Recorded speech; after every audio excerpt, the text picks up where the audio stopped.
Welcome, Shivansh, to Opening Up with Dipanshu Rawal. Um, First of all, we know each other for, I guess, about 2 years now. We've been following Yeah, each it's other been for a two while. years, right? And I just loved your journey of content creation. And I know we have been in touch Thanks. with each other on text. We have done a podcast on your channel as well, like 2 years ago, if I'm not Yeah, yeah. You were very one of the few first guests ever on my podcast, and it feels great to be connected again. And thanks so much for inviting me here. I'm really excited. I've never done a long format podcast before, so really gonna be putting me on the hot seat as we were discussing before, and uh, get the most out of this conversation as candidly as we can. I'm so glad to have you here. And here's the very first question I ask all of my guests. How would a loved one introduce you? Can you say that again? How would a loved one introduce you? How would a loved one introduce me? That's a very interesting question. I think compassionate would be the first of the few words that would be coming around. Of course, it might depend on different people, but compassionate should be the one. And how would they introduce you? What do you do to earn money? Um, I sell and I sell good. Ah, you're in sales. Yeah, I'm working in sales at the moment.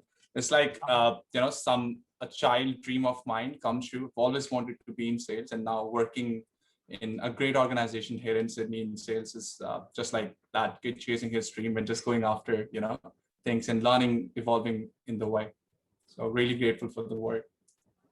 Really interesting because I found myself to be running in the opposite direction of sales, but eventually Mhm. finding myself to be in a business where I have to do sales. And so I remember, Well, yeah, yeah, go it's a on. great story. I was just saying, Dipanshu, being a sales advocate, I would say, like after listening to all these great, people themselves, selling is everywhere. We're always selling something to someone, Yeah, even if we are not particularly in business or our job particularly involves sales. We're always selling something to your friends, family members, your colleagues and stuff. So it's very funny. I want to ask you and put you in a hot seat for a while, and just ask you, like, when you took a break from sales and then did your own thing, and then you're coming back at it again, has your construct or the meaning of sales has changed in that duration?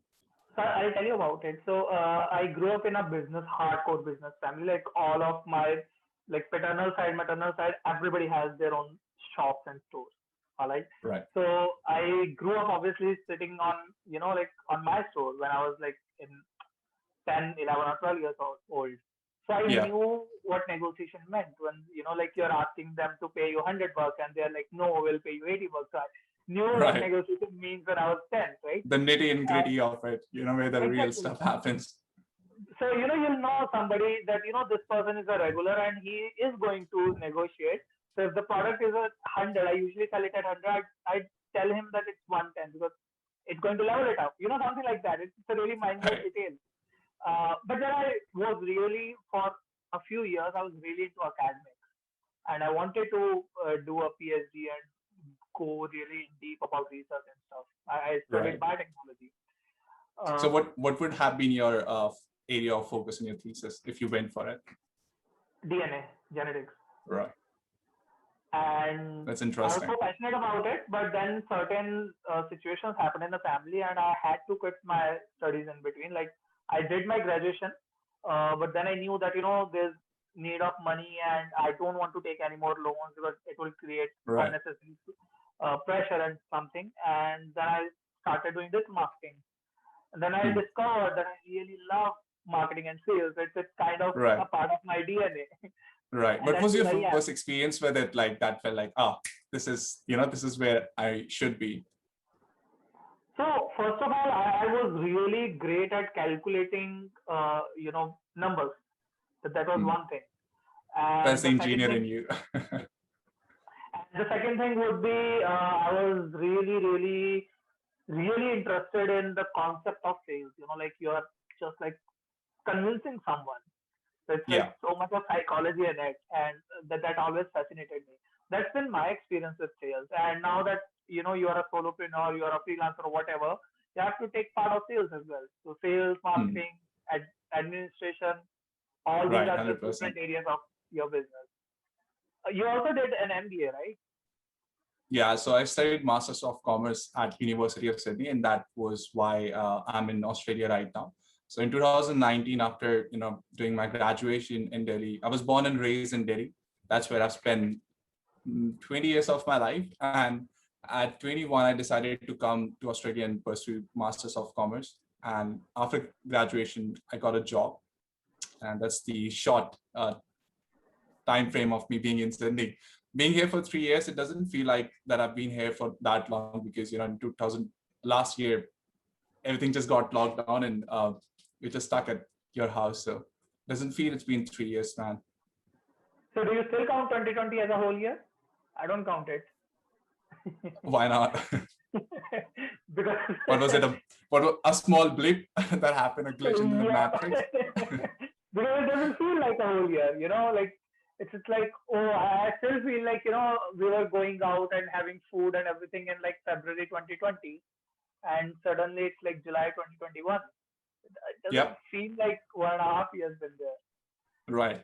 And do you want to talk about it? Like, why is it a common theme? Like, because it's not just for us. I think a lot of people listening to us might also have felt that, lapse time where they don't remember much of it. And, maybe we can probe deeper if there are any issues or any things to be discussed there.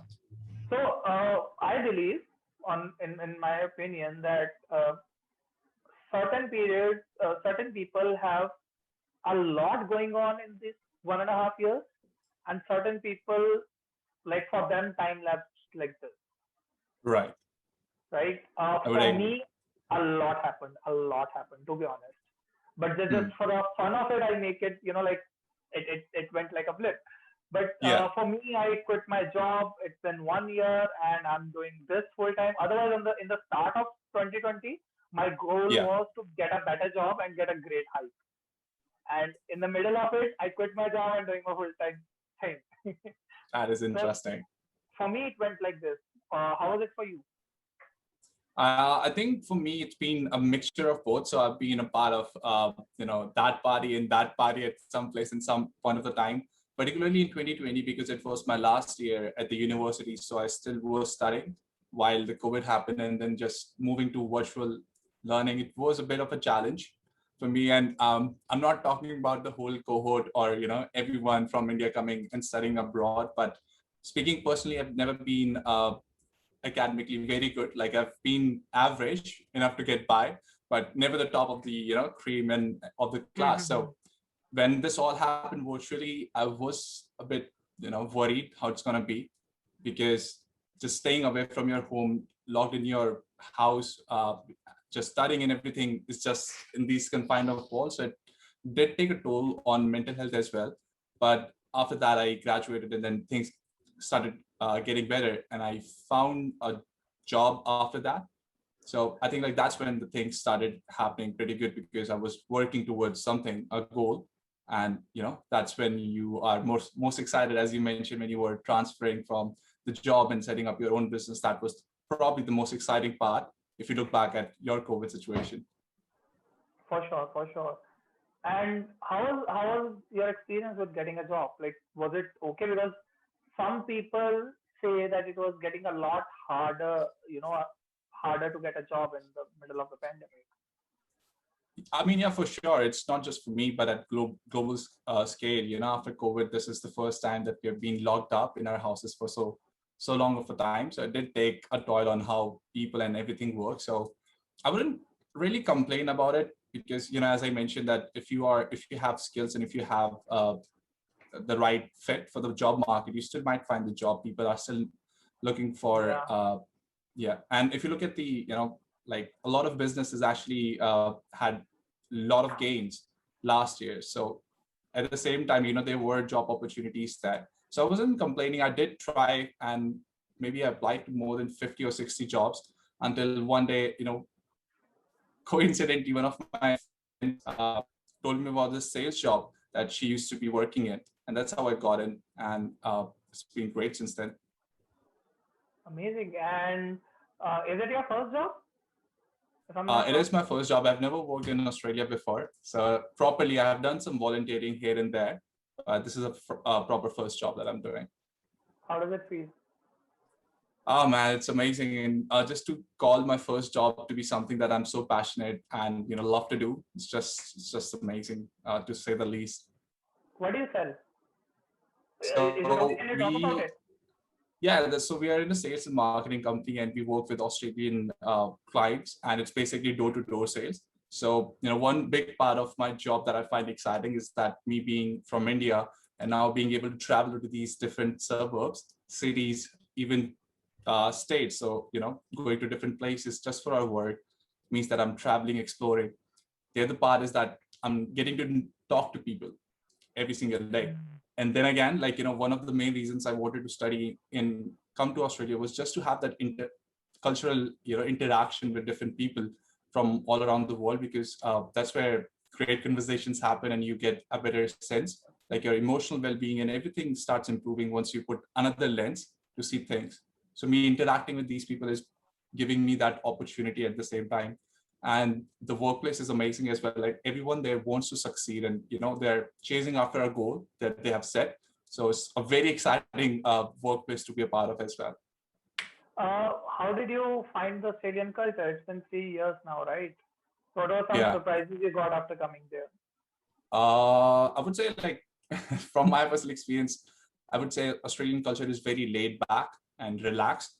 And don't get me wrong, like people do work hard, but at the same time they take weekends seriously, and just taking some time off to pursue different activities in their personal life, like running, fishing, going on sales, or anything, like just something that they can spend their leisurely time at. So I think like that's a major difference that I have found, particularly back home. Like, my father is a very hardworking guy, and I've rarely seen him taking vacations or holidays. And he just works very hard. So I think like that's one of the cultural differences in the same place. I'm not saying that which country works harder or not, but it's just that I believe that having a little bit of me time or those breaks are crucial when you're working hard. So I actually tried that kind of uh, vibe or difference in Chandigarh and Delhi Gurgaon. So I lived in Delhi Right. Gurgaon for about, I Yeah. guess, 1 year, like 3 months in Delhi and 6, 7 months in Gurgaon. And it was such a fast-paced city, both Delhi and Yeah. Gurgaon. And when I come back to Chandigarh, I studied in Chandigarh for 3 years. I went to, for a job in Delhi, Gurgaon, and then I came back again to Right. Chandigarh. It's so laid back, it's so peaceful, it's so calm, and I just enjoy the vibe of the city. What's your fun thing? What's your best fun thing to do in the day that you can't do in Delhi or Gurgaon, but you can in Chandigarh? So Sukhna Lake, that's one of the main things. What is The it? second thing, so Sukhna Lake is, Sukhna Lake, don't you? No, I didn't All come right, so across it yet. it's okay. So it's like a artificial lake, like Hmm. maybe 2 kilometers long, not a really big thing, but it's really Right. peaceful. And do you believe in astrology? Um, Not so. Okay, Sometime at so trivia quizzes. okay, so I actually invited one of life coaches, Lucy, on my podcast, and she and I discussed about how even cities have different astrological signs. Right. Okay, so she checked it up online, and the Delhi has fire sign as their Hmm. as the astrological sign. That means it's a fast-paced, more ambitious kind of city. Right. And Chandigarh has, if Let me I'm guess. not Let me wrong, guess. Um, Maybe water.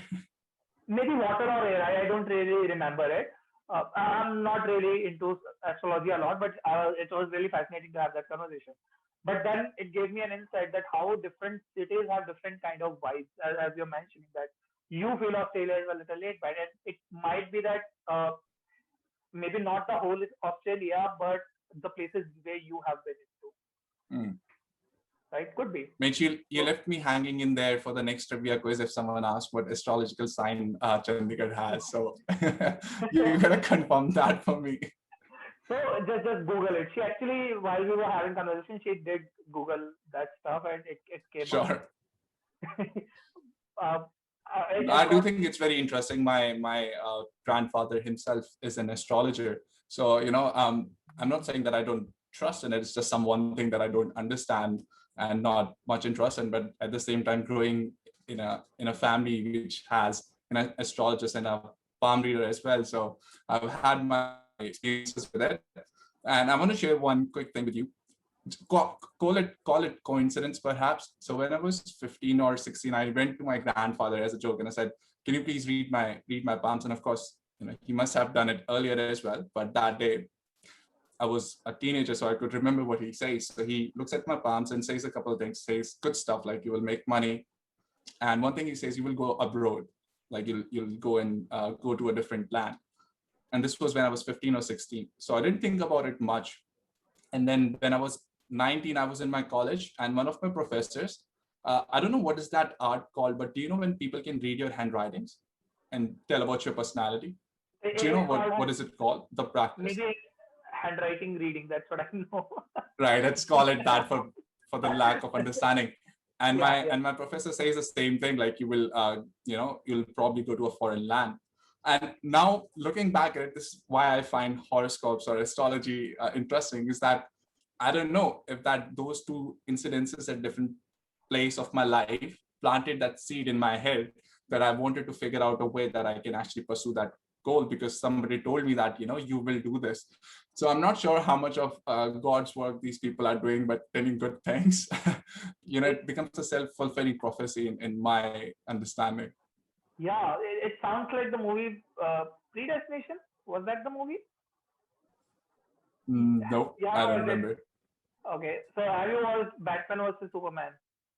Yeah, The Flash comes back and then he like warns Batman and he says that maybe I'm too early in the past. You know, right. Oh, I so, have but watched it only to like just talk about it, but don't remember this. What happens? okay. But I actually found this really interesting and I would definitely want to spend more time in it. Okay, coming back to some great questions that I would want to ask because I know that Right. you've And been I through. just, Dipanshu, I just want to take a moment and tell the audience that I have a habit of digressing, which is like, going to a different topic to different topic. And like I'm kind of getting feel Dipanshu might have this too. So we might digress, but I think For like sure. that'll be for the better and, fits to the candid version of this podcast. Exactly, that's why I wanted to do a candid thing because so um, here's my concept and experience behind it. Something really magical happens after first 1.5 hours. Like Right. people talk a lot of stuff they wouldn't think they'll talk. It's really Right. interesting to not have an agenda. It's So really should I look easy to at have my an agenda. should I look at my clock and see how much have we been talking for and just keep my eye for 1.5 hour, because that's when our Zen mode will come in. It But happens. okay, Dipanshu, I, here's a funny question. So why should people listen? Okay, if you have to sell people listening right now to listen to us until that 1.5 hour mark, when we bring our best, why would they not just skip what we are talking until then? so it's out of context. It will not make any sense to be honest, right? And it's not something like the bonus that I've kept. Like here's a magical question I'm going to ask at that hour. Right. It's never like that. But it's more into that when you are having a conversation with someone, you will see in the first 10-15 minutes, you will probably not have really crispy conversations when you're having a candid conversation, right? But Right. when you continue going in depth, and in depth, you'll figure out some things that they even didn't think that they'll be talking about it. For sure. Well, Dipanshu, you're a great salesperson. And I think everyone listening to us right now has been sold to keep listening until the end. So good job on that. Thank you so much. So I actually wanted to talk about the self improvement part, and here's what I do. To be like, I can share my process with you.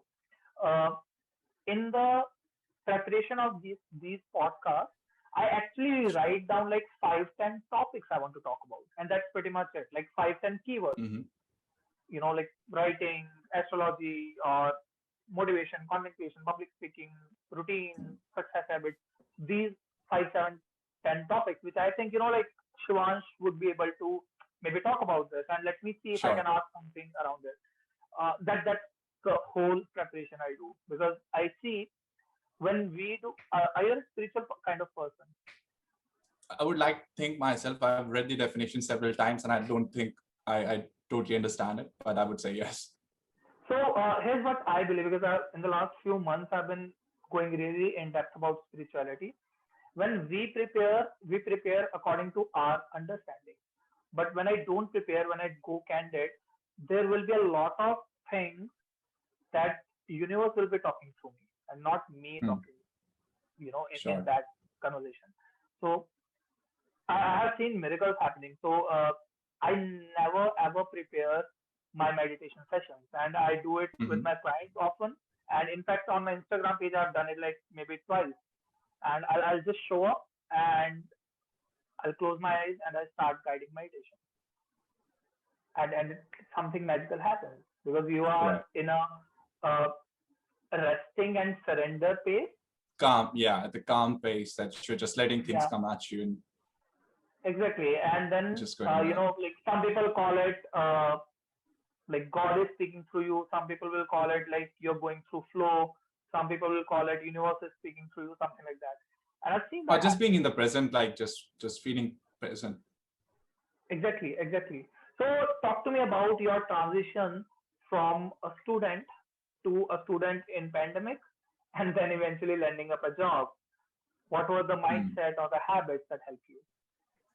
Right. And that's a very interesting question because I think I've never shared the things that I've learned during my college life in any other podcast or any content before. So it's very uh, interesting for me to also look back and just kind of come back with the things that I learned. Yeah, I think starting with 2019, that is when I moved to Australia, and that was my first year at University of Sydney. So I came here in I think Jan, and the the time I landed, I still remember one of my best friends who lives here picked me up from the airport, and it is I think 10 or 11 p.m. at night. So we are going on this road, and it's kind of dark, but there are street lights, and I'm just sitting very quietly in my seat, and my friend is driving, and I don't know what happened. I just looked out of the window, and then there was this new land in front of me, and I just shouted. I was like, "Hooray!" I shouted it to the top of my lung, and my friend got little, pissed off about that. So I think like that was my first reaction when I came here. I was like, you know, it wasn't something that uh, was on my mind for a long time. Just I've been just thinking about it for 6 months, but now becoming a reality, it was a big moment.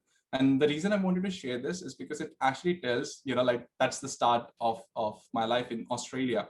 And with that became a new, beginning kind of stuff that, this is a new place, new opportunities.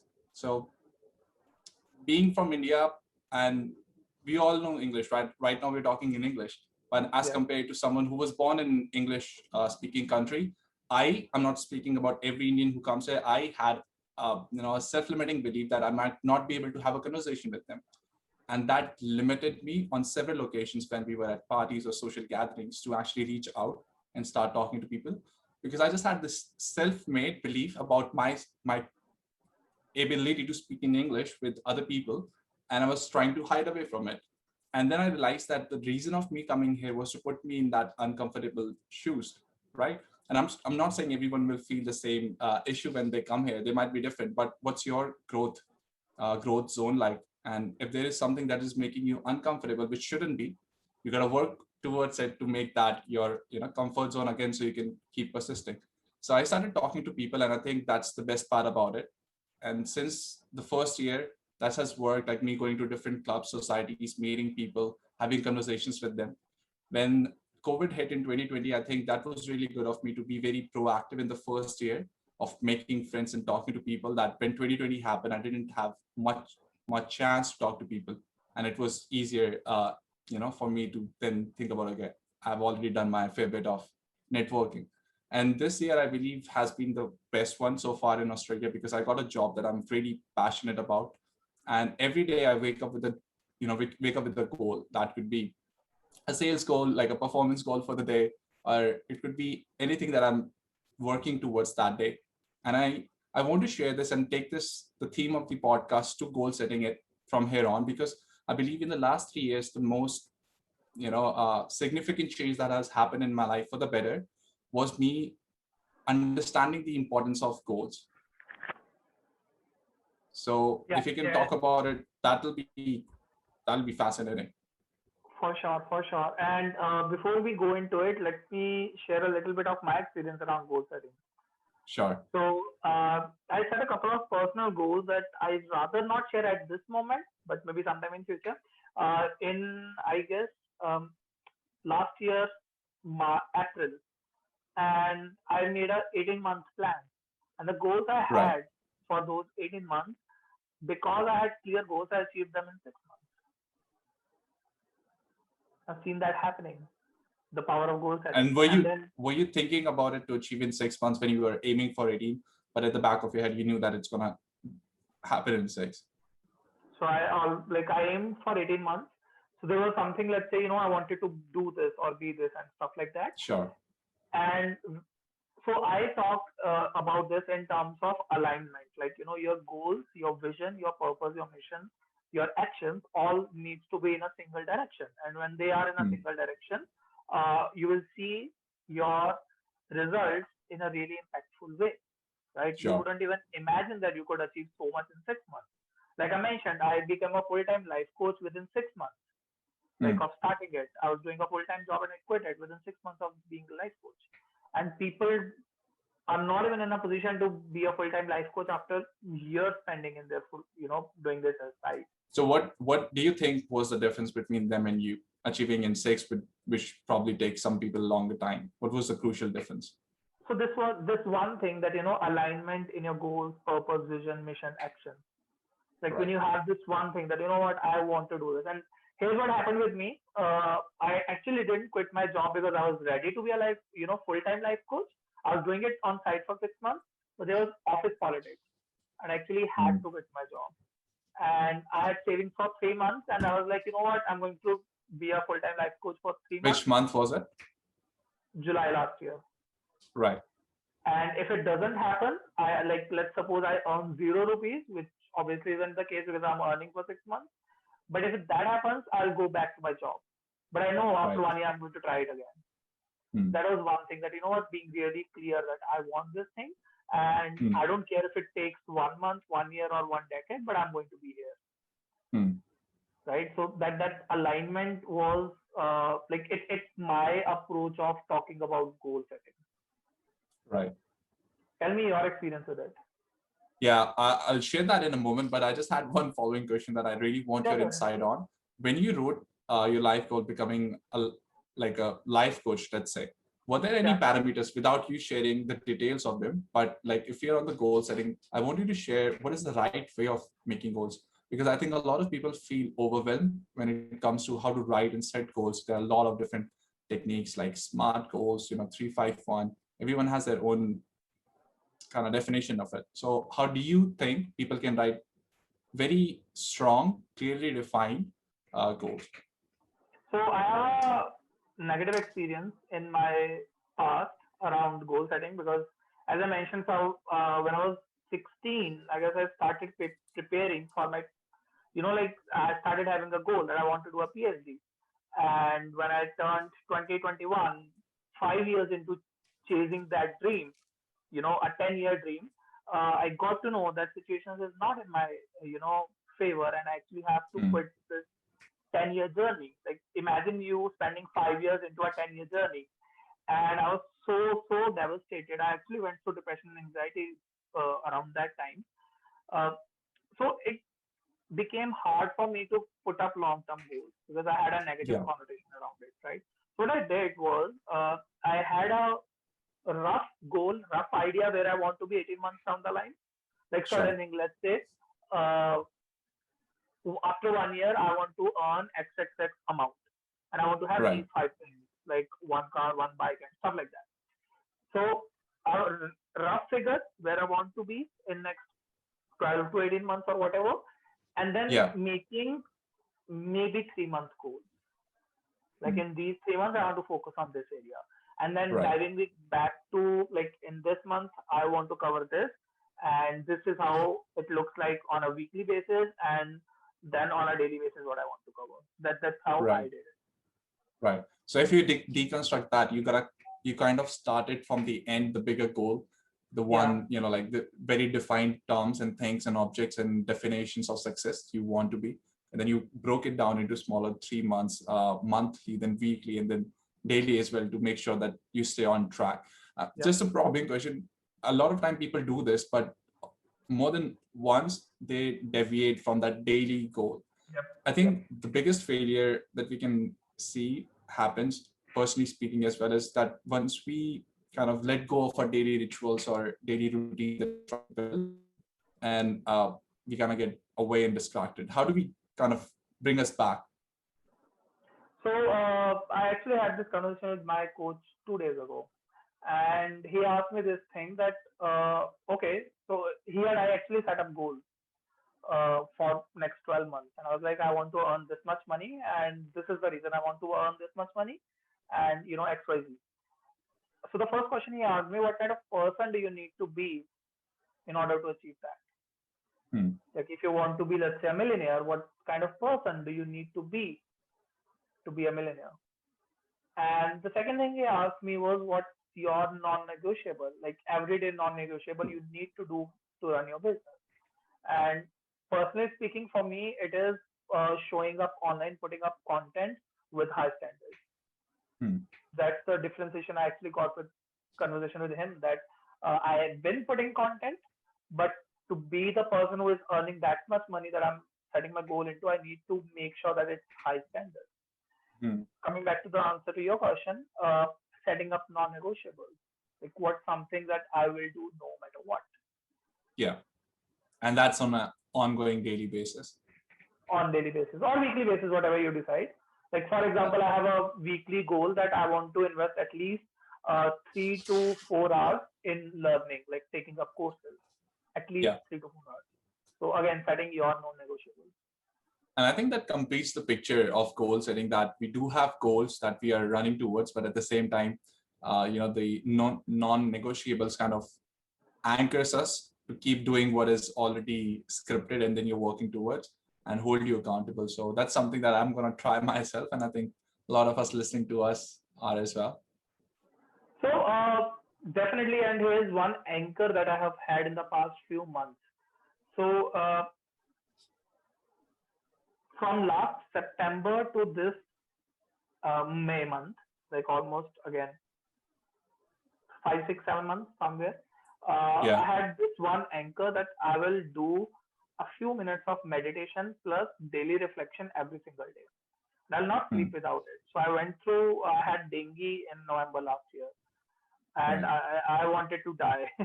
I really wanted to die at that point. I was like, I cannot hold it. It feels so painful and stuff. Anyway, I'm sorry to hear that. Even in that situation, my non-negotiable was, you know what, I can sit and like take 5, 10 deep breaths. That's my definition of meditation. Like my non-negotiable is you sit and do 10 deep breaths. That's pretty much it. So because I've done my certification in habit coaching, it's right. We were trained to help our clients set a really small non-negotiable. Right. So for me, if high standard content looks like maybe 15 minutes of work, that's it in the whole day. But setting up really small standard non-negotiable. What's your take on goal setting? I think only after I started my work, we got pushed into the whole area of how important goal setting is. And I remember many of the first of the many morning meetings. So in our office, we have morning meetings where people are sharing stuff in front of others. And there was this one particular session on goal setting. And I came back home and I realized that it's so important that we need to know where we are, going, or at least have a sense of direction. Otherwise, we're going to just keep drifting through. And then I started doing more research into it. The best thing that has happened to me, in my personal development is my fascination with Earl Nightingale and his work. I think that has been revolutionizing.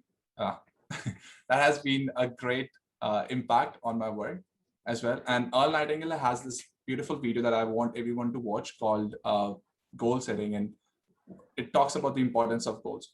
And there he kind of mentioned a formula that he said that you should have a goal card. On that goal card, write what you want to be.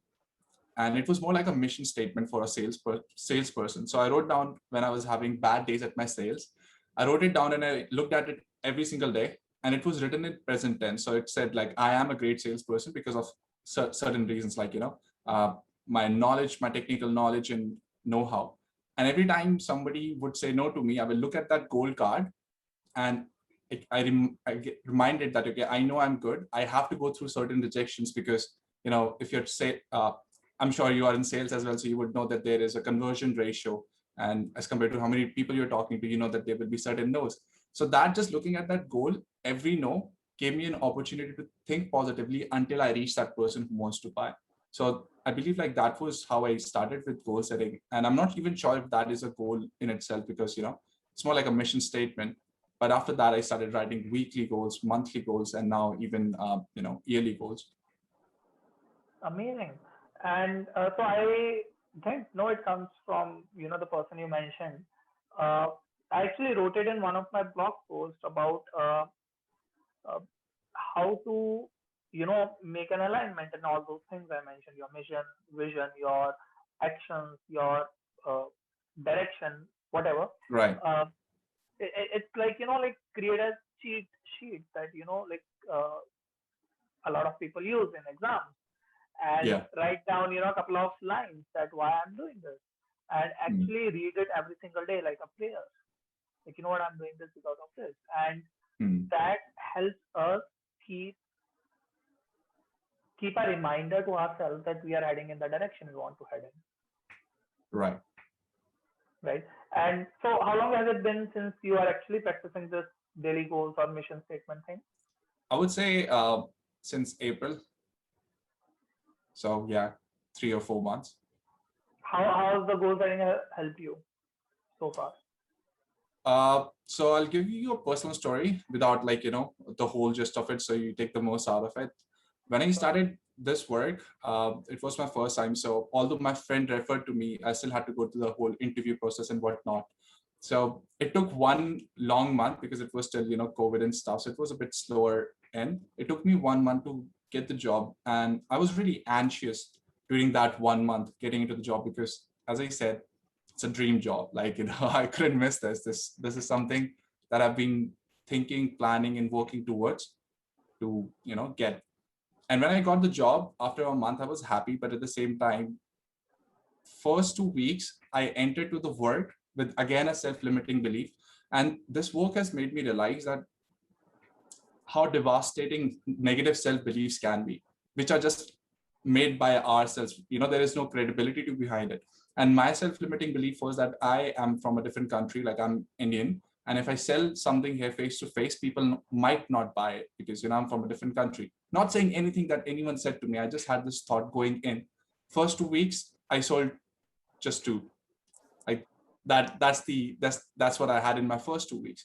And I remember having this conversation with my with my manager, before they let you know that you got to start showing performance and results. And I'm talking to him, I'm saying, man, I'm pushing myself, I'm learning stuff, and I'm giving it my all. I just need a couple of more days. And he said, okay, you can have a couple of more days, because they showed they could sense that enthusiasm in me.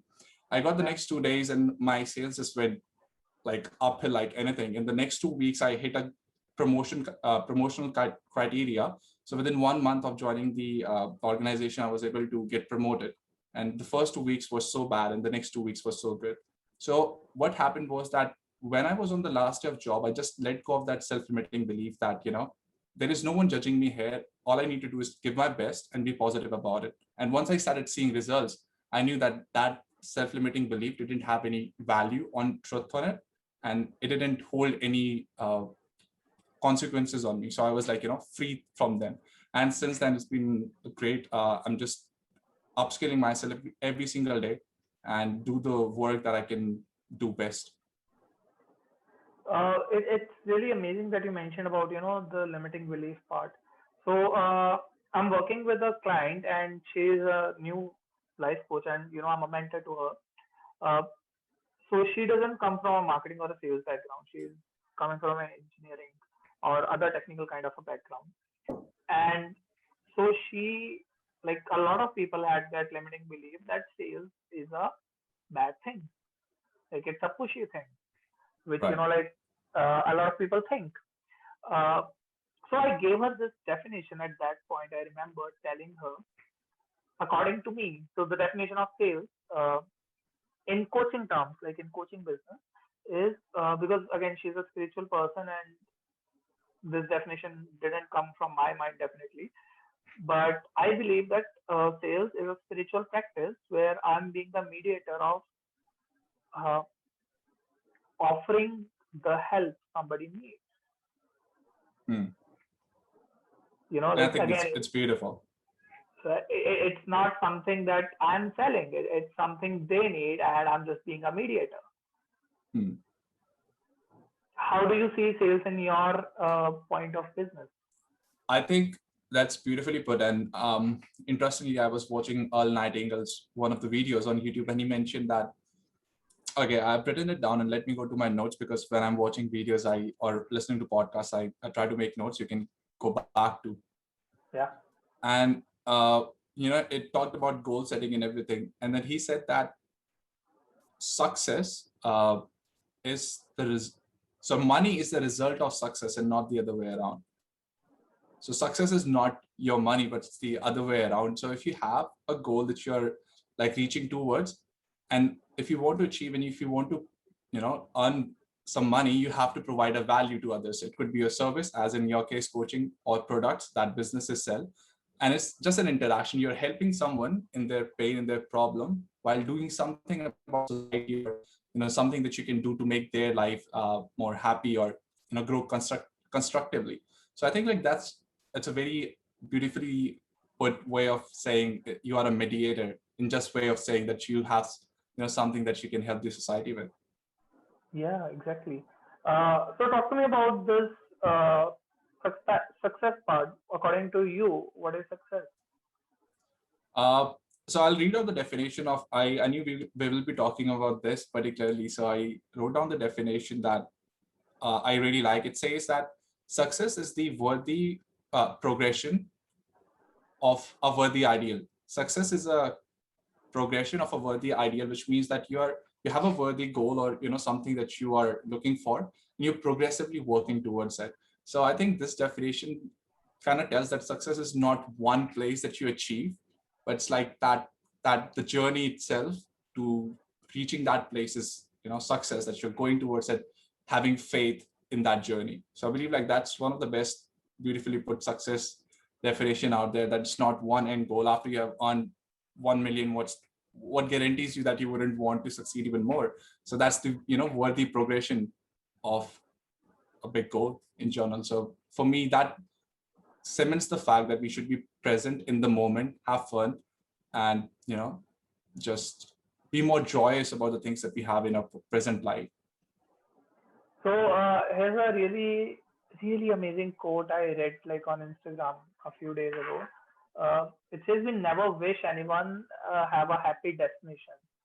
We always wish someone have a happy journey Hmm. because destination usually doesn't matter as much. Uh, Interesting, really interesting. I've never had. Who's the author of it?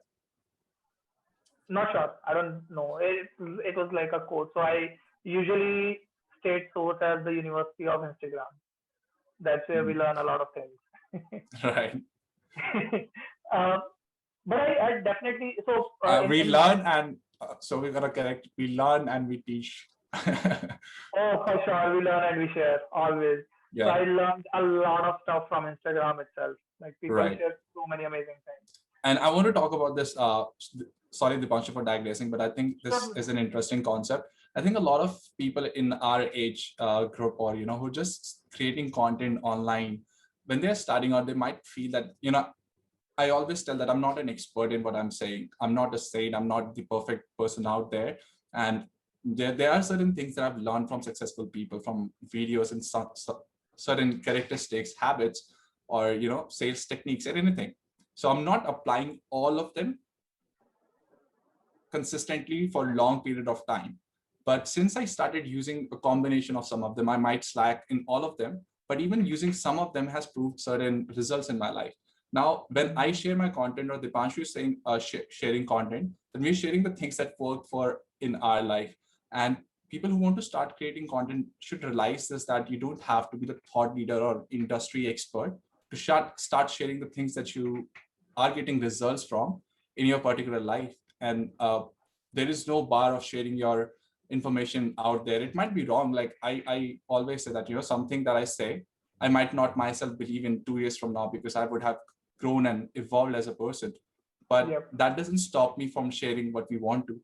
And I think like this might be a very good point on content creation for new people. What's your take on it, Dipanshu? So here's something that I really, really, truly believe in, that expressing myself is kind of my human need. Now, I also understand a lot of people have different levels of expression they would want to practice. A lot of people are not comfortable talking, to public, Mm-hmm. but a lot of people need to talk in public and they are just afraid to do so, Sure. right? So I consider self-expression is like a really, really necessary thing to feel who you are. Mm. Like a lot of people are not themselves just because a lot of fears that's stopping them to not express themselves, right? So I consider it, like as a part of confidence, that to be confident, you need to express yourself. And it's really great because I posted about this some time ago. So there's a quote by Timothy, don't remember the whole name, but Timothy something.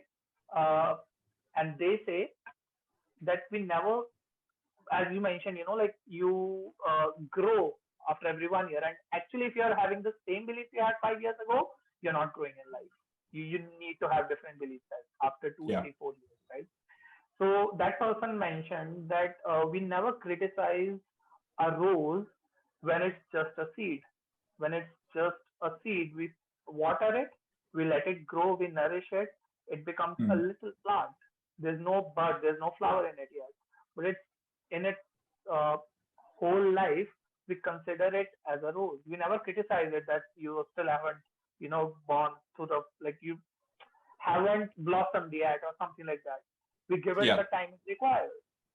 But on the other hand, we criticize ourselves to be not good as the people we watch in the first Mm. week of creating something, Right. right? I actually remember this one thing. Is it okay to share this story? So Go for I it. in 2019, I met this girl from a common friend, and I went through her profile, and she was having guitar covers. I've written about it online as well. And I was finding it so good that she's singing, and like I know her, and she has a really Yeah. great voice. And I shared her, a couple of videos to a few friends in Instagram DMs, like how cool is this person? Like she's still singing great, right? Yeah. And then like there was internal judgment that is there anyone sharing this, my content this way? And I remember I was sitting in my office, and so I've been writing since 2015. So it's already been 4 years at that moment Yeah. of time when this story was happening. And I don't know. I actually literally like vomited. I went to washroom and vomited. I became sick. Like why am I not that good? Like why are people not Wow. sharing my stuff like that? And then I took help. I was like I had a therapist in contact, and that was my first experience with self compassion. That I've been really Mm. hard on myself, and I need to learn, like how not to be too hard. It's a And very strong eventually, moment as well. it was a really strong moment at that moment. Yeah.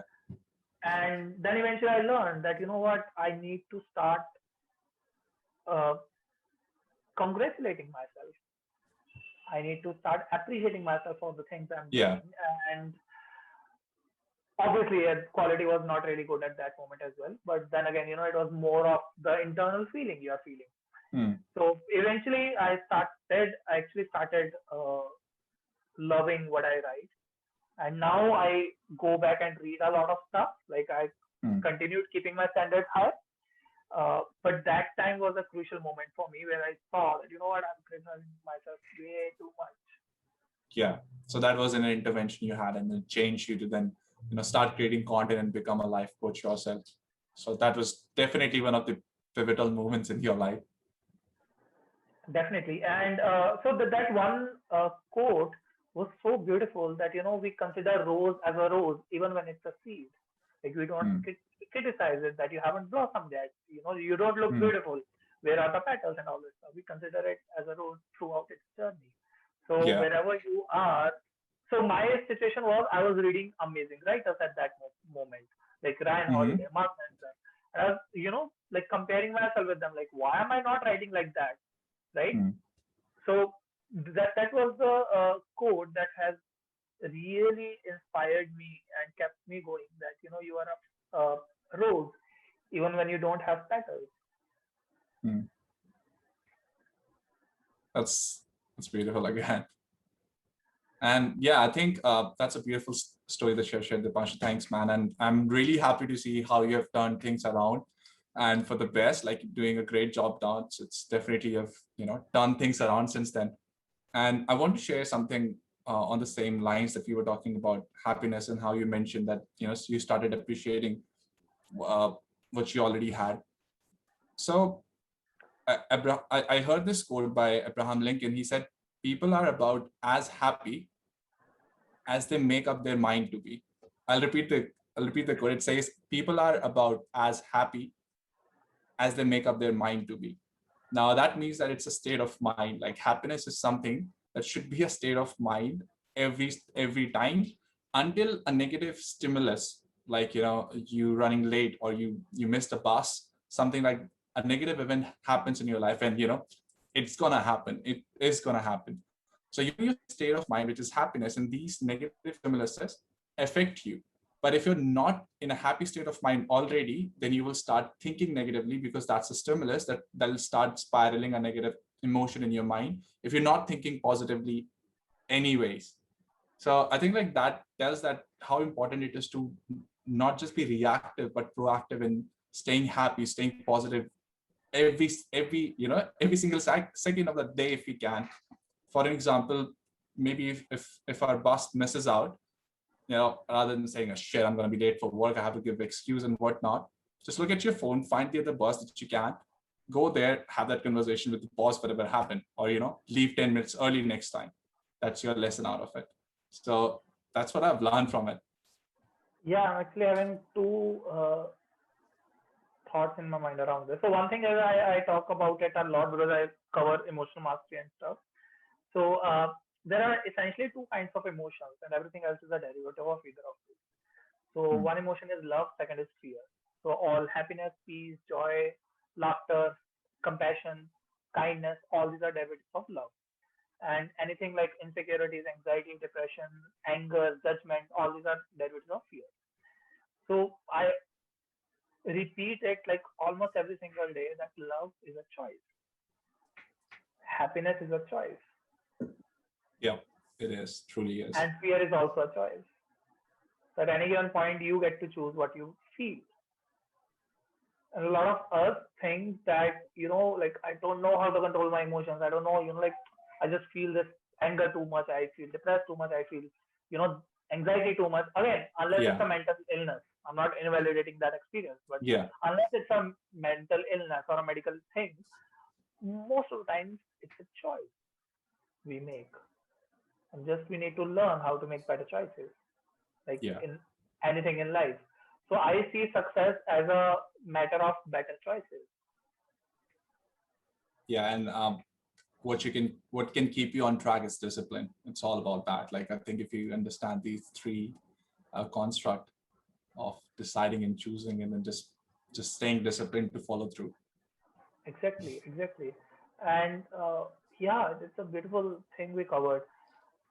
And I really believe that we need to express a little more than normally we do, because a lot of us are not expressing. So I kind of have a negative feeling towards what people call introvertism. So when I took the 16 personality test last time 1 year ago, I was 55% introvert.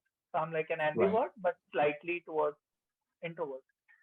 So the definition of introvert is when so they when they're around people, uh, they will feel less energetic, or they need alone time to recharge their energy. Okay. Right. And extrovertism is basically when somebody gets energized when they're around people, From people. Yeah. right? But that doesn't mean introverts need to be shy, or they don't, they should not communicate. A lot of people who are insecure or, underconfident label themselves as introvert and feel pride in it, Hmm. which is, like totally counterintuitive to how things should be.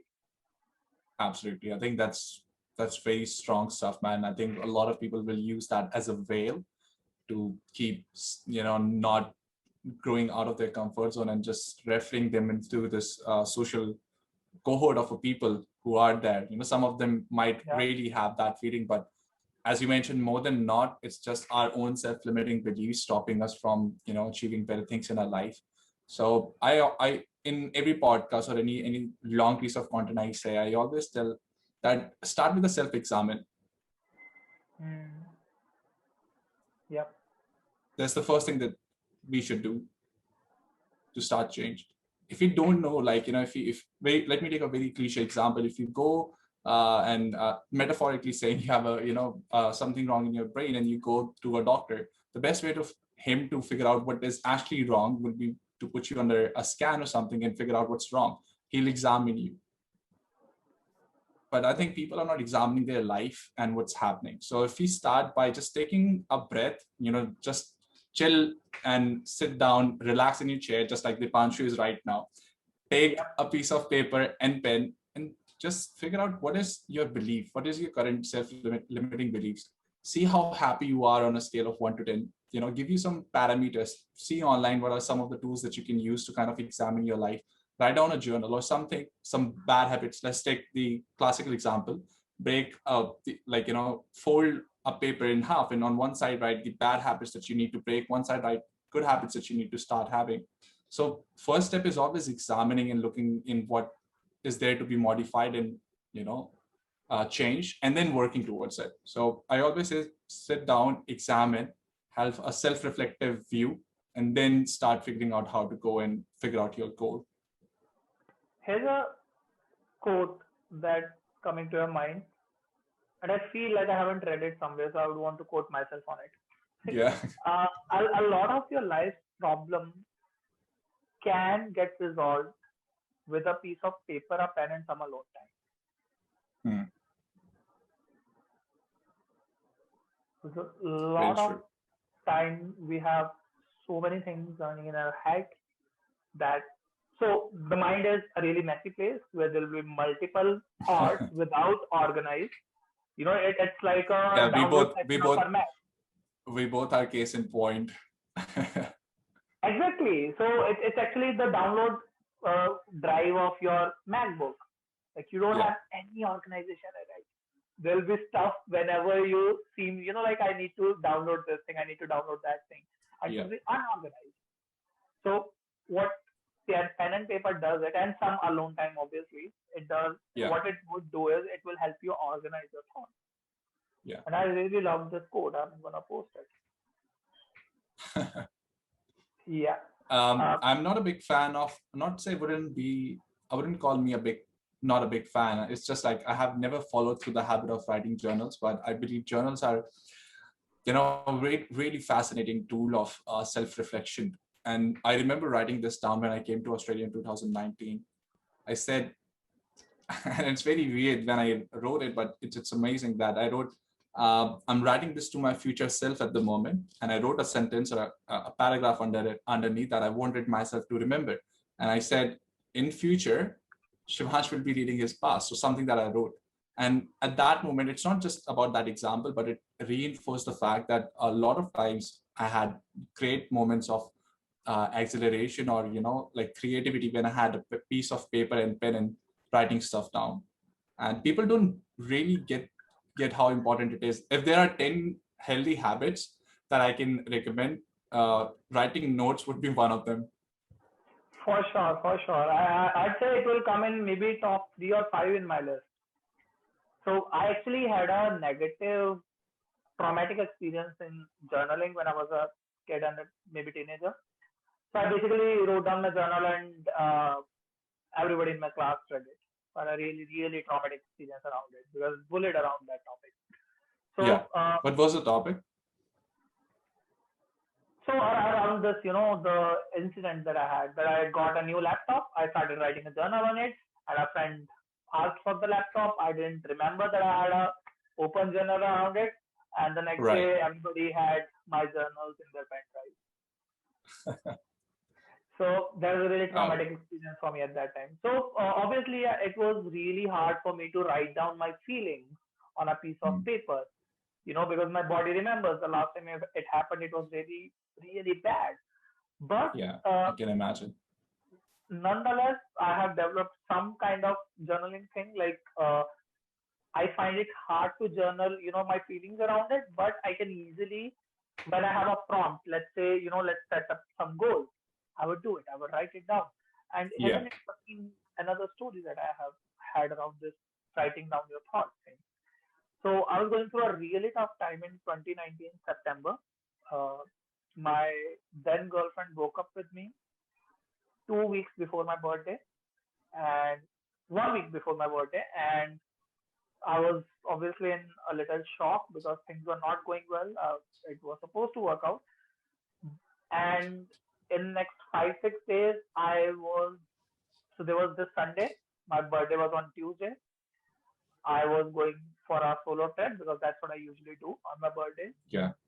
I obviously took 2 days off from my office, but because I didn't come on the Sunday, uh, my boss fired me from the job. Such in a such so low state that I was in shock and I was totally clueless. Like, what's happening?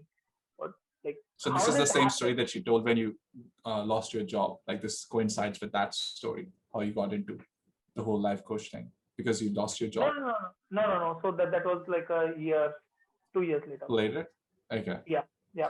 So this is a different job. So what happened? I went through solo trip. Obviously, because I didn't have enough. Like I lost my job, and it came like a surprise.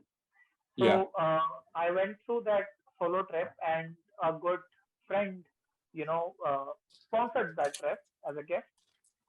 So I went through That's that. always great. Yeah, yeah, yeah, always great. And so I went to Dharamshala. This is where Dalai Lama's temple is there, right? Yeah. So on my birthday, I was, just like roaming around the streets, eating some good food, and I saw a lot of monks there. And before that, I always felt, like peace is like a non-tangible thing that you can only feel. But on that day, I saw a lot of monks, and you can see peace on their face. I never thought you could see peace. Although you could feel. So Yeah, how would you define that? What do you mean by that not when you really saw sure. peace? I don't know how to explain it. Like you just go and see a monk's face. You'll know what peace means, right? Right. I was like, I want that. I definitely want that. I don't have that. I want that. And then I came back from that trip and I made a list. Like, what do monks do? Like, how are they so peaceful? Then I wrote a list. Like, what are their qualities? Like, they have self-discipline. They practice non-violence. They are compassionate. They are kind. They do acts of service, and something like that. So made a list of like 10, 20 things. Yeah. And for the next 1.5 years, I started implementing them one by one. The result, I became so much peaceful. Obviously, not like I'm not that level where you could see peace on my face, No, I but can see peace relatively, at your face. relatively so much better, so better. So that was another factor where like having a pen and paper can help you. Like write down something. Uh, so I do this activity with my clients. Like so who is your ideal? Like let's say you are trying to be a salesperson. Like who do you admire? Like the person you mentioned, and it could be Grant Cardone, Gary Vee, or Yeah. whoever. And maybe make a list. Like what do you think? Why are they They're the way selling they good. are at the moment? Like what made them who they are? And then people make a list of 10 things, 15 things, like honesty, communication, this, that, and you can literally create a wallpaper around it. Like, every day you check up, where am I lagging? What do I Yeah, need to do? So this is actually called, this is one of the life coaching models. It's called modeling your ideas. right.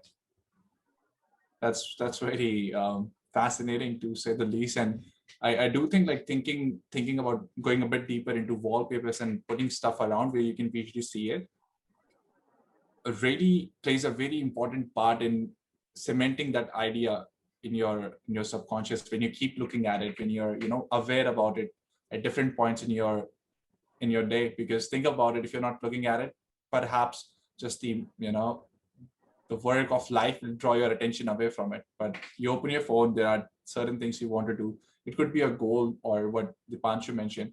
And I think Dipanshu is one of those people like me who would have certain things on their walls, like some great quotes or Can you read it? so I'll speak for the people who are listening to us. Dipanshu is showing his phone to me and it says, "I'm willing to see love." That's his Yep. wallpaper. Dipanshu, can you talk a bit about it and what do you mean? So again, this thing, like I mentioned, that it's a choice to see fear or to see love. So somebody did something really bad to you. It's your choice.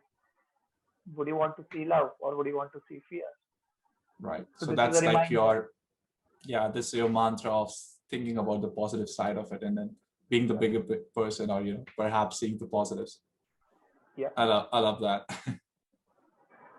So that's been my story of around how journaling or modeling definitely helped me in the past. What other success habits do you feel like has helped you Sure. personally? So I would I've prepared a list of it because as I said, I wanted to be prepared for some bits of my like things that I've been Sure, doing. So for sure. so these are the 10 healthy habits that I kind of have, think it's just my personal opinion that these are good healthy habits that at certain point of my life have resulted in good outcomes. So there are 10 and I'm guilty of not doing all of them every single day for consistent periods, but at the same time I've done them at different points of my life and in totality they have worked. So feel free to do all of them or take away as much as you can. I think the first one, and really to focus on this list, I will even say that maybe call it 10 lockdown healthy habits that we should be really focusing on, especially in the lockdown. The reason is that lockdown or COVID was a big change in our routines and our lifestyles, and we already had certain things that we were doing, but it all got just jumbled around. And now we kind of are looking at lockdown at different perspectives. For some people it could be a vacation, and they are not like they're going into a frenzy of eating bad Yeah. food and just taking it as a vacation until things get better. So they're letting the circumstances maybe get to them. And now we really need to come back and go before the COVID time. So I think the very first habit, that is waking up early. Like just waking up early in the morning gives you that opportunity 1 hour before anyone else does to work upon yourself. So I think first habit should be waking up early and then having a morning schedule, a routine around it. So this is something I used to do when I had a morning routine. So after waking up, what I'll do is I'll try to do 20 minutes of meditation first thing in the morning, sitting on my bed. Because again, I don't know how much this is true, but science suggests that there are alpha, or I don't remember the waves that are really powerful in the morning. So I would just, try to do meditation right away. And then depending on my mood, I'll go for a walk, small walk, 20-25 minutes. Because it's really important to work physically. We have been like, sitting in our sitting in our houses for so long. Just getting that blood flow going on in your body and feeling physically good puts you in the right frame for the day. And then one of my favorite habits is to have a cold shower. Now I've been doing this for a while, 5-6 years, but since last year I've started giving in a bit. So I start with a warm shower, but I always end it on cold. So if you're just starting to build that habit of having a cold shower in the morning, and trust me, there are a number of benefits if you look into the research of Wim Hof, Yeah. and how cold shower is good for your body, and even I think against inflammation and everything. And even if you don't take that, just think about it as a mental challenge first thing in the morning, that you're thinking of going for the warm, but you decide, okay, I'm going to start with something where I won over a lazy habit that I might have. And after that, just gratitude, just thanking things every morning that we are grateful for. And I heard this somewhere.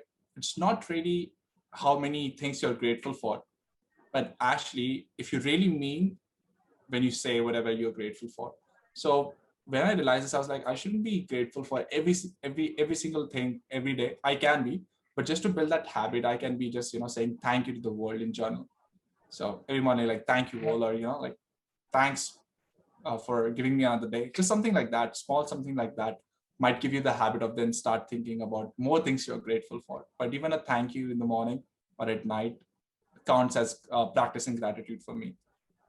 Then I would say eating healthy is definitely big. I've given up to the you know hungry jacks, all the junk food that you can order sitting in home and ordering Uber Eats. And I think like that defines the delayed gratification as well, that everything is made so fast now that I don't even have to go to my kitchen and cook, but I can order food in 25 minutes. Just makes me not want to cook it. So I think eating healthy has become even more crucial now, that we can order food sitting by not being lazy. Then I think sleep is really important. And there's some research that has done that if you're having great night's sleep, it'll boost up your productivity and you are ready for the day.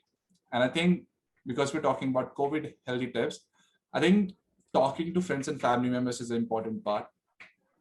And for me, being a person who is away from the family and even friends now, sitting in my home all day can get a bit monotonous. And then we should be reaching out to different people if we don't have the opportunity of creating content and just staying in touch with them. Yeah. And the last one is like learning every single day, like putting out some time. I love the fact that you've separated 3 to 4 hours in your week to learn something, and then just putting that in the daily schedule. So these would be the healthy habits, I would say. Amazing. Thank you so much for sharing that list.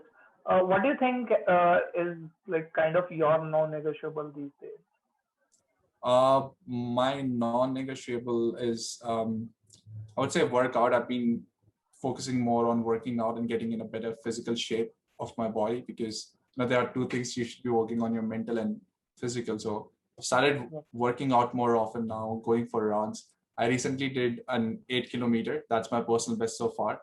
I think I've never ran 8 kilometers before. And that was a couple of days ago. Now I have a goal of by September, I want to run 8 kilometers at 520 kilometer per minute average pace. So a bit working on my pace as well. So that's one thing non-negotiable for me. What is one negotiable for you at the moment? So one non-negotiable for me at the moment is again the content part, because it's kind of my identity now that I'm the person who writes every day. As simple as that. And the second thing is I chant and I pray every single day before sleeping. No matter what, how tired I am, how sick I am, whatever is happening. So how long has it been that you've been consistent with them?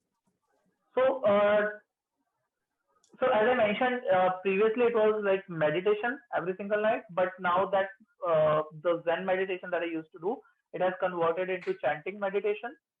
Right. And I've been doing it since May month. So there was never a pause in between. It's just that one habit transitioned into something different, right? So since May, June, July, so it's been 3 months since. And that shows dedication and discipline. So kudos on keeping up with it. Thank you so much. And it actually feels like, you change your identity around it. Like, I don't know how to not put up content online. Like, I've been doing it for 6-7 years now that I just don't know how to not do it. So if we can just take an example of yours, how long did you think it took you for then it to just become a habit, from you making it a non-negotiable to until when it just became a habit? So because I have done some good work in habit building, I had a certification around it. So your habits will fall out as soon as you stop doing it. Right. So you become. Are there any days or any time period associated with it that after this long of a break, you will break that habit? So I tell you, you stop brushing your teeth from tomorrow, and maybe in 1 or 2 or 3 days, it will stop becoming a habit. Right. in a few days maybe. And you've been doing it for the last 20, 25 years. Right. Right? So even as long as of a habit like this can be dropped off within a few days, like maybe Yeah. 2, 3, 4 days, but I don't know the exact amount because that will differ Yeah, depending that on the would be habit different. and you know 100%. Yeah, I was just asking for a ballpark, like for in your personal journey, how long it took. it's really short. It's really short, so short than you think it would be. So you think Mhm. like a new habit will be created in 21 days, it will be dropped off in 1 day as well. Yeah. So one good idea about this is this comes from a book Superhuman by Habit by Tannen. It's an amazing book. So he writes to create any habit, never skip twice. Hmm. So it will be so common for you to skip 1 day. Like so your non-negotiable is like let's say running, but you get some something personal. Let's say maybe something around health, something professional. Yeah, You I can't let's do say it. let's give it a real example. I found a very thrilling Netflix series that I want to watch instead of going to run, which has happened. So let's use this as an So example. you don't work out that day. That's okay. A lot of people will have missing days. I'm sorry, but it's a to make it a consistent habit. Make sure that you don't skip it twice because when you skip it Yeah, twice, you are essentially starting over. So let's yeah. say 2 or 3 days max. So a habit you are performing for the last 20 years, don't do it for 2, 3 days. It will be over. Hmm. It's probably like that. And That's again, it totally depends on how dedicated you are to that. yeah. When you make something as your identity, maybe even 1, 2 weeks or 1 month or 2 months will not impact that much. Right. So It as just I goes back to saying like very not exaggerated, but it's said that people underestimate what they can achieve in 5 years, and then they overestimate what they can achieve in an one year month. or a couple of months. So yeah, I Yep, think that's good. exactly. Thank you so much, Shivansh, for sharing all that amazing list of the great habits, the success habits, and the healthy habits you mentioned. Yeah. Uh, and here's another topic that I know I've been seeing a lot of I have seen a lot of content of yours to be posted on that topic. Hmm. So somewhere around positive mindset and leadership. Right. So I how think do you? positive. Sure. Yeah, I So, think positive but mindset is some. Okay, I'm sorry, sorry. you were not come done with your question. Go ahead. Yeah. So the question I wanted to ask you was, how do you relate these two things? Right, positive thinking and leadership. Yep. That's that's a brilliant question, Dipanshu, I reckon. I think both of the things. So we have been talking about positive thinking, I think, for the last half an hour or so. So you kind of Yep. got a gist of how important positive thinking it's truly is. And now when we have a leadership role, it just becomes even more so important, because what do leaders essentially do? Like when things are going good, they are there to push the best out of you, but particularly in the situations of challenges, roadblocks, or like something that kicks you off the trajectory that you were in. And let's take an example of COVID, right? All the people who are at leadership roles in their work organizations, and even leader of the family, someone who takes care of the family, all were hit by this challenge. Now a good leader, if they are a positive thinker, right, they know that this is only temporary, they can find some solutions in it. I lost my job, but I can do this work from home, or I can do this when I go back to work. I can do all of those stuff. Being a leader, letting people know that it's going to be better. There are certain things that you can do now, having an empathetic ear to listen to the people who are talking to you, and reinforcing some positive thinking in them, just to make sure like they are doing okay. So I think it is even more important for a leader to start thinking positively, if as compared to someone who is not leading. And I do believe uh, a good, like a quality that a good leader should have is one of positive thinking itself. So I think they're kind of interlinked, and it goes both the way. I believe positive thinking can lead you to become a leader. If you're thinking positively, when you are not at a leadership role, executive role at your workplace or where you want to be, but you're thinking positively, it'll help you in reaching those leadership role, because then people around you look up to you, because you share that, in the Dipanshu case, that love. that passion, that positivity to people that makes them feel good about themselves and then feel that things are going to get better because you have that strong positive thinking about yourself and how the things work. And you're spreading that, you're sharing it with people, and they will look up to you because they really want to, not because you're a leader. So if you are not a leader, you're preparing to become one, having the habit of positive thinking is crucial in your promotion, I believe, and start working on it. Yeah. So what other qualities do you think I need to have if, let's suppose, I want to be a leader in my workplace or in my personal life or whatever? What are the qualities Right. a leader should have? Right. I think the first one is like one of the first one would be positive thinking. And Yeah. the second one that I have learned from talking to different people who are at, leadership roles and company owners, assistant managers in my industry. And from the research that I've gathered, what they say foremost is that being a friend or showing the people that follow you that you care about them. That's the first thing that someone's need. If they're not feeling secure, if they're not feeling safe in your company, you can't really pursue, have them pursue a higher goal, because the first necessity is that they start feeling safe about themselves when they're around you. So just having that, friendly conversation with them and making them know that if they face into a problem, you will be there. You will be there to, help them through. So they know that they are safe. That's the first thing. And slowly, when you have built that trust among that person and yourself, they see you that you genuinely want them to succeed. They will come after you with advice and stuff, and then it becomes a very more, ease relationship that you can have, and then you can have them pursue higher goals and push them to standards that that they can achieve. Because again, another quality that ties into here is that leading by example. Now, when you're pushing people to achieve something, a standard or a benchmark that you have not set yourself, or you can't live by the words, they will see through it, and you wouldn't be accountable or trustworthy if you're not doing what you're doing. So I think having accountability and leading by example, that you are doing what you want to do. For me, I love working hard, playing hard. So like that's my goal. And if you're working from 1 to say 6, 1 to 7, and if I had a goal in my head, I'll push on from 7 to 8. I'll work extra hour just because I really really want to see what I can do in that one extra hour. Now, if I don't do it, and if I become a leader, right, like that's what I'm working towards, I'm preparing to become a leader. I can't tell my teammates to work hard, work extra day. I'm not telling them that they should, but if there is there is a spark in them that they want to, if I tell them that I have done it, seen results, and I tell them, do you reckon they will follow through?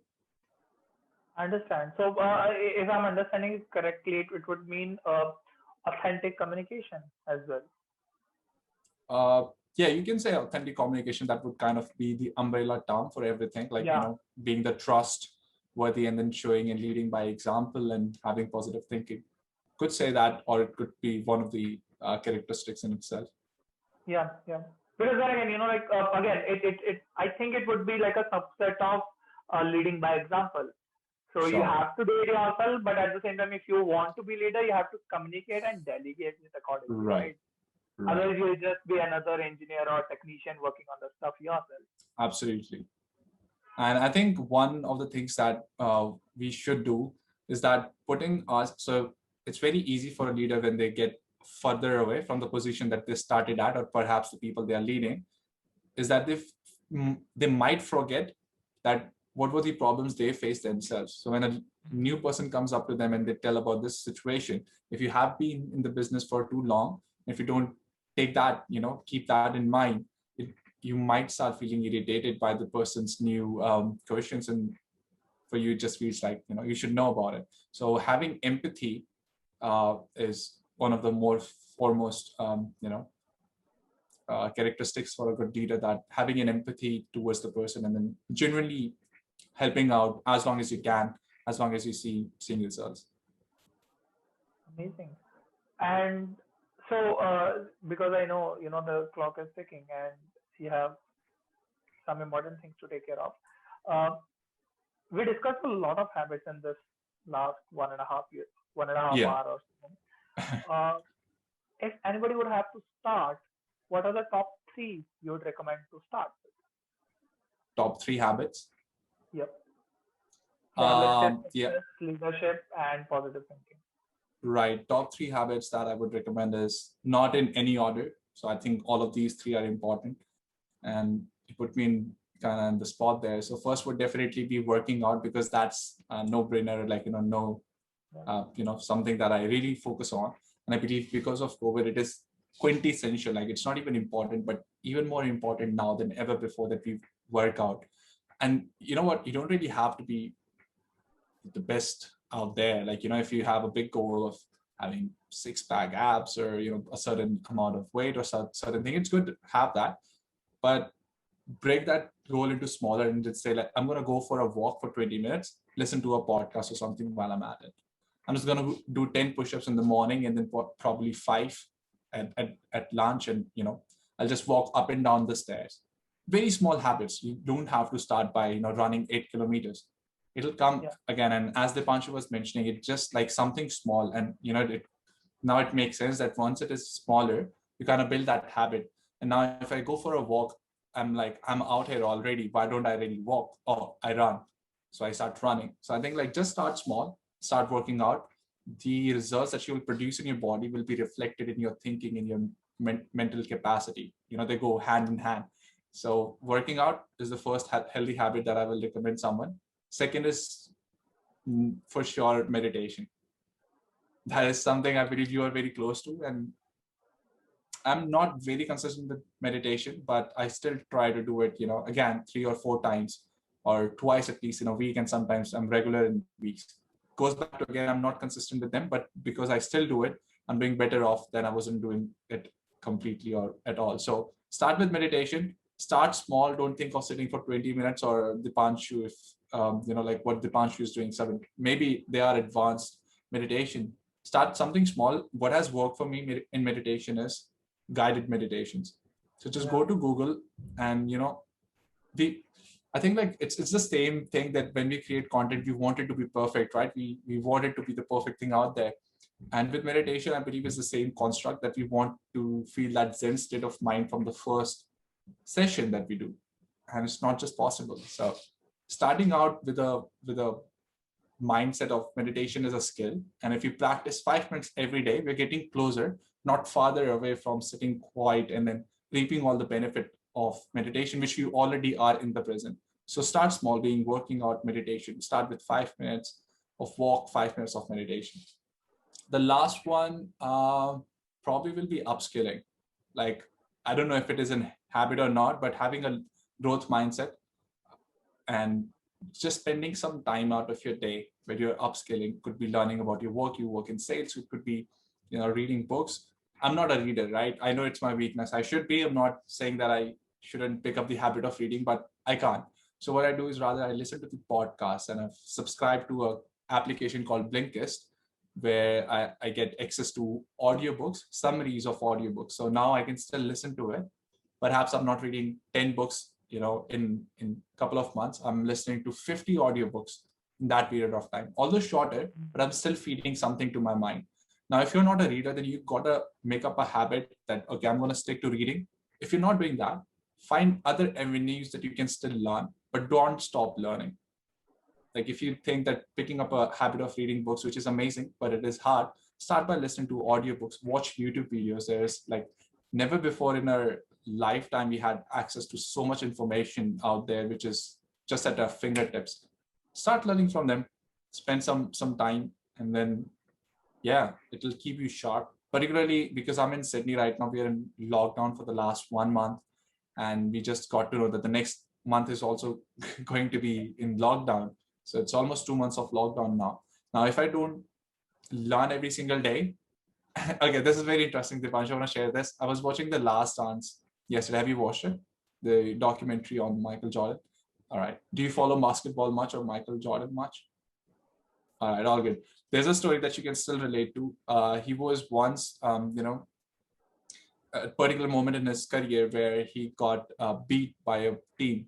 Now, after that, there was a game vacation season. Like, I think it was summertime or sometime when they don't have any playoffs. And he is going back to his home. And his trainer asked him, when do you want to start training? Michael Jordan just had taken a defeat, says, tomorrow. I'll see you in the gym tomorrow. So I think, and I when I watched it, I think this is the same thing that has happened with lockdown and my work. if I'm working, I'm doing whatever I can to accelerate my work, always pushing the envelope. Now, if I take this as a vacation and I don't brush up my skills, once the time start, I'll be rough in the first few weeks. So what I can do is I start preparing my sales skill. I'll be networking with different people from different offices if they don't have a lockdown, or still practicing my pitch, with myself. So I'm practicing, and I look at it as a, like a game now, that when I go back into the field, that is, the sales field for me, I've had practice. So I think that's why learning every day, especially if you're in lockdown, is really important. Amazing. Thank you so much for the sharing these insights. I can definitely vouch for learning every day, and it helps me because I'm a really curious person from like a very start. Yeah. And for that reason only, I'm just like curious, like what would happen if I learn this thing, or what would happen if I do that. Like for example, I recently took a course on comedy, and I've no idea what I'm going to do about it. Dipanshu, what's your best joke or worst? Okay, I'm Not putting you in really. this spot. So here's what happened. So last September, I met this monk, and he mentioned that because you have been practicing all these peaceful habits, why don't you take it up a notch? Like I was practicing non-violence. I've been vegan for 2 years. I don't hurt any animals, to feed myself. But he was saying that okay, you are practicing non-violence in actions, but there are two deeper levels to it. So there's non-violence in actions, and then there is non-violence in words, like not saying any sarcastic thing, not insulting anyone. And the third, the deepest level would be non-level in your thoughts, like not having judgmental thoughts or not having Yeah. harmful, hurting thoughts. So for the last 8 9 months, I've been not. So 99% of my jokes were hurtful, like making fun of others, mocking others, sarcasm, or something around that. And immediately overnight, it all changed, and I felt like I'm becoming so boring now that I don't, you know, want to hurt someone, saying those insulting words. Yeah. So I'm learning how to be funny in a secure environment where I'm not laughing at you, but I'm laughing with you, With you. right? So for the last few months, almost a year, I've become a lot boring, to be honest, because I don't have fun to, like make fun of people in that sense. But that's what I'm learning, and I'm, like looking forward to that how to be. I actually interviewed a life coach who's a comedy coach as well. She's been a Yeah. comedian, What's the and best so she, advice they gave to be, have humor so, in your life? so the number one is be really comfortable with yourself. Yep. So we make fun of others when we are insecure in ourselves. Mhm. Like this is a defense mechanism that if I make fun of you first, you'll not be able to make fun of me. Yeah. And Right. I've been doing it a lot. So that's what I'm learning, to be really secure and create some fun moments. Yeah. So I'm And learning. I don't have a good joke yet. no, that's all good. I think just talking about it, you mentioning the whole story is so funny in itself. And I think for you, that will be, being comfortable about sharing that story, that Yeah. somehow you met a monk and then they told you, oh, all this regards. I find it very funny. But I So think, like, again, a and joke in a was very like very normal way, that I find that story funny, that you stopped speaking jokes now because you had this incident, and you being comfortable about it, I think, is the first deeper level that goes it. Like, you gotta be, uh I call it authentic as well. Like, I believe yeah. authenticity is one of the biggest trait out there that people are missing, because we all want to put on faces and masks and pretend to be a person that we are not, but we think we should be associated with. But once you remove all of that and you are, just, and I think, like, that's the theme of this podcast, to bring that person out Yeah. by the end, that they don't feel like they're somewhere else and they have to speak certainly, but just So having the true moment in itself. yeah, that's the chapter one of the comedy course I'm taking. Be authentic, be yourself, and just to like when you have these experiences, these stories, how to create funny moments around it. So I could actually say that I could write about it, how a monk took away all my funny things, and Yeah. suddenly that inspiring story becomes a funny story. Yeah. So that's what I've been learning, and it's so great to share all this with you because I know. So this is, like a comedy is not a one-way thing. It's always a two-way thing, right? I Yeah, cannot be funny if you and I are not on the same level, right? 100%. So Yeah. likewise, having these podcast conversations is really significant for me because I get to talk to people who I really want to talk to for 2 hours at a stretch on record, Yeah. right? That's why I've been doing it. That's the primary focus that I want to have a conversation, a deep conversation to know more about this person. I appreciate that. I'm so glad we did this because I enjoyed our conversation so very much. Me as well, Dipanshu. And I just want to say that one thing that you're doing great job. And I just want to share something personal to me when I used to do podcasts. A lot of time, and I've told this to the guests as well, that my main reason of having a word with you was because I wanted to just have a conversation as a Yeah, person, not for my listeners first. And I think like that selfishness of just like thinking that I want something out of this person to learn is then going to bring the best out of that person because I'm genuinely interested in something and I'm asking questions that then will help people to learn as well. So I think this conversation didn't fall into one of them. This is more like, just us bouncing off ideas and then just yeah, talking about different stuff. And then I did make up, like it was an intentional decision to also have you put on the spot there and ask you questions because that's, I believe that is what makes a good conversation to and fro of both the yeah, person. So I yeah. learned a lot heaps myself in this podcast from you as well the people, and they will probably can make their judgments from whatever was happening, and just so fascinating. Yeah, super glad. And I know it's time, so maybe we'll do this again in the few months to come. Thank you so much for showing up. I so much loved having this conversation with you. To whoever is watching and listening, I'm going to put up a link in description where you can connect with Shivansh. Um, Thank you so much. And I just want to say one last thing, Dipanshu, just see if our joke fell through for the people who heard us saying when Dipanshu was selling his script for you to keep listening the whole podcast. If you're listening to us, that's a kind of good moment. Send me a DM or Dipanshu and or click a picture of it and put it on your Instagram. So we would love to connect with you. My Instagram is my_uncooked_thoughts. Feel free to reach out. And Dipanshu, thanks again for having me here. Looking forward for more collaborations. Amazing. Thank you so much, Shivansh. Thank you so much for whoever watched and listened to this thing. And I'll see you guys in the next episode. Bye bye.